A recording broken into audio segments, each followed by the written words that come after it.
ശ്രീ അഹമ്മദ് ദേവർകോവിൽ അങ്ങേക്ക് 7 minute സംസാരിക്കാവുന്നതാണ്. Sir, ധനമന്ത്രി അവതരിപ്പിച്ച ഈ ബജറ്റിനെ ഞാൻ പിന്തുണക്കുന്നു. കേരളത്തിൻ്റെ വികസന യാത്രയിൽ പുതിയൊരു പ്രതീക്ഷയുടെ വാതിൽ തുറക്കുന്ന ബജറ്റാണ് 2026-27 സാമ്പത്തിക വർഷത്തേക്കുള്ള സംസ്ഥാന ബജറ്റ്. എന്നാൽ കേരളം എന്ന സംസ്ഥാനത്തെ മറന്നുകൊണ്ടുള്ള കേന്ദ്ര ബജറ്റിനെ നഖശിഖാന്തം എതിർക്കാതിരിക്കാൻ ഒരു കേരളീയനും സാധിക്കില്ല എന്ന യാഥാർത്ഥ്യം നമുക്കൊരിക്കലും വിസ്മരിച്ചുകൂടാ.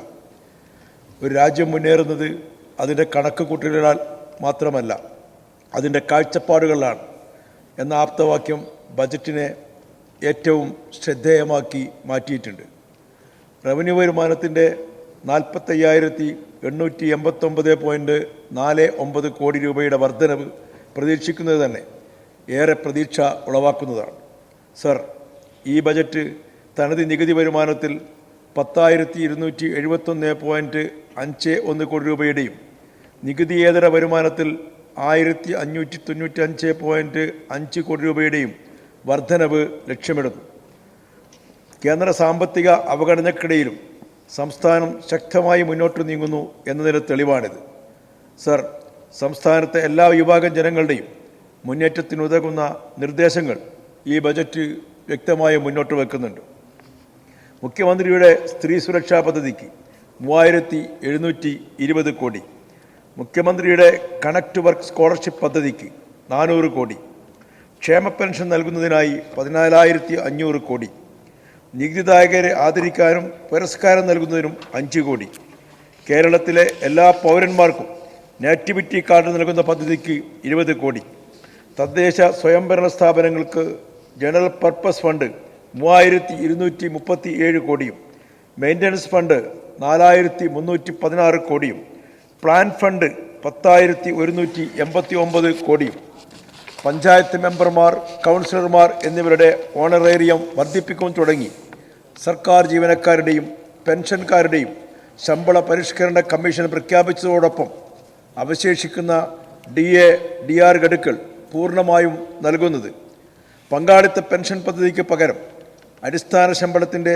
50% തുക പരമാവധി പെൻഷൻ ഉറപ്പാക്കുന്ന രീതിയിൽ അഷ്വേർഡ് പെൻഷൻ പദ്ധതി ഏപ്രിൽ 1 മുതൽ നടപ്പിലാക്കുന്നത്, അംഗനവാടി വർക്കർമാരുടെ പ്രതിമാസ വേതനം 1000 രൂപയായും ഹെൽപ്പർമാരുടെ പ്രതിമാസ വേതനം 500 രൂപയായും ഉയർത്തിയത്, ആശാവർക്കർമാരുടെ പ്രതിമാസ വേതനം, പ്രീ പ്രൈമറി അധ്യാപകരുടെ വേതനം തുടങ്ങിയവ 1000 രൂപയായി ഉയർത്തിയത്, ക്യാൻസർ, ലെപ്രസി, എയ്ഡ്സ്, ക്ഷയരോഗബാധിതരുടെ പ്രതിമാസ പെൻഷൻ 1000 രൂപ വർദ്ധിപ്പിച്ചത്, ഇസ്ലാമിക പണ്ഡിതനും സാമൂഹിക പരിഷ്കർത്താവുമായിരുന്ന ഷെയ്ഖ് സൈനുദ്ദീൻ മക്തൂം രണ്ടാമൻ്റെ പേരിൽ പൊന്നാനിയിൽ ചരിത്ര ഗവേഷണ സെൻറ്റർ സ്ഥാപിക്കുന്നതിന് തുക അനുവദിച്ചത്, അയ്യങ്കാളി പഠന കേന്ദ്രത്തിന് 1.5 കോടി അനുവദിച്ചത്, കാവാരിക്കുളം കണ്ണൻകുമാരൻ പഠന കേന്ദ്രത്തിന് 1.5 കോടി, മാർ ഇവാനിയോസ് മ്യൂസിയത്തിന് 1.5 കോടി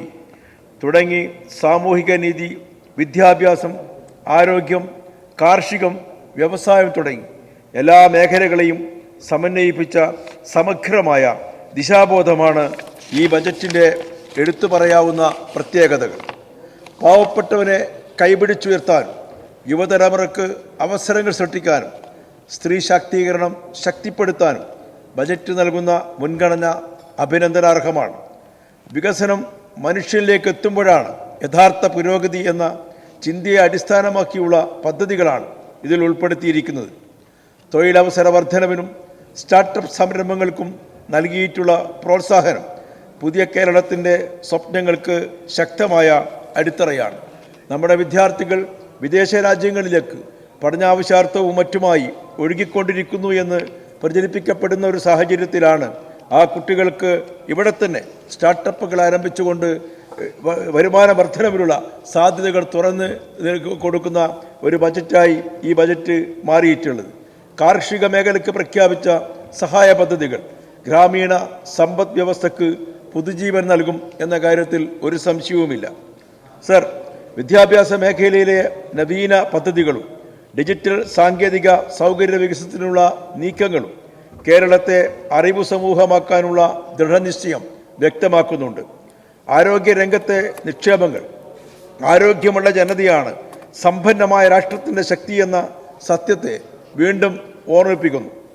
സർ, കേന്ദ്ര സർക്കാർ സൃഷ്ടിക്കുന്ന സാമ്പത്തിക പ്രതിസന്ധികളുടെയും ആഗോള വെല്ലുവിളികളുടെയും നടുവിൽ ക്ഷേമ പദ്ധതികളെ സംരക്ഷിച്ചുകൊണ്ട് ധനകാര്യ നിയന്ത്രണം ഈ ബജറ്റിൻ്റെ യാഥാർത്ഥ്യബോധത്തെ കാണിക്കുന്നുണ്ട്. എന്നാൽ കേന്ദ്ര ഗവൺമെൻറ് നമ്മോട് കാണിക്കുന്ന ഈ വിവേചനത്തിനെതിരെ ഒറ്റക്കെട്ടായി ശബ്ദമുയർത്താൻ ബാധ്യസ്ഥമായ പ്രതിപക്ഷം സഭാ നടപടികളിൽ പോലും കൃത്യമായി പങ്കെടുക്കാതെ കേന്ദ്ര ഗവൺമെൻറ്റിനെതിരായി ഖ മ എന്ന രണ്ടക്ഷരം ഉച്ചരിക്കാൻ തയ്യാറാകാതെ പോകുന്നത് കേരളീയ ജനതയോട് അവർ നടത്തുന്ന വെല്ലുവിളിയാണ് എന്ന് പറയാതിരിക്കാൻ നിർവാഹമില്ല. മാസങ്ങൾക്കകം നടക്കാനിരിക്കുന്ന നിയമസഭാ തെരഞ്ഞെടുപ്പിൽ കേരള ജനത ശക്തമായ തിരിച്ചടി അവർക്ക് നൽകും എന്ന് സാന്ദർഭികമായി സൂചിപ്പിക്കാൻ കൂടി ഞാൻ ഈ അവസരം ഉപയോഗപ്പെടുത്തുകയാണ്. സർ, പരിസ്ഥിതി സംരക്ഷണത്തിനും ഹരിത വികസനത്തിനും നൽകിയിട്ടുള്ള പ്രാധാന്യം ഭാവി തലമുറയോടുള്ള ഉത്തരവാദിത്തത്തിൻ്റെ തെളിവാണ്. ഇതെല്ലാം കണ്ട് വിരളി പൂണ്ട പ്രതിപക്ഷ നേതാവും അനുയായികളും ചില കള്ളപ്രചരണങ്ങളും ജൽപ്പനങ്ങളും നടത്തി മുന്നോട്ട് പോയിക്കൊണ്ടിരിക്കുന്നു എന്നത് ഏറെ ഖേദകരം തന്നെയാണ്. സ്വപ്നം ചെറുതായാലും ചുവടുകൾ ഉറച്ചതായിരിക്കണം എന്ന വാക്കുകൾ പോലെ വലിയ വാഗ്ദാനങ്ങൾക്കപ്പുറം പ്രായോഗികമായ നടപടികളാണ് ഈ ബജറ്റ് മുന്നോട്ട് വയ്ക്കുന്നത്. സാധാരണക്കാരൻ്റെ ജീവിത നിലവാരം ഉയർത്തുക എന്ന ലക്ഷ്യം ഇതിൻ്റെ ഓരോ പ്രഖ്യാപനത്തിനും പ്രതിഫലിക്കുന്നുണ്ട്. ഈ ബജറ്റ് കേരളത്തിൻ്റെ പ്രതീക്ഷകൾക്ക് പുതുശക്തിയാകുമെന്ന് ഉറച്ച വിശ്വാസത്തോടെ കേരളത്തിൻ്റെ ധനകാര്യമന്ത്രി അവതരിപ്പിച്ചിട്ടുള്ള ഈ ബജറ്റിനെ പൂർണ്ണാർത്ഥത്തിൽ ഞാൻ പിന്തുണക്കുന്നു.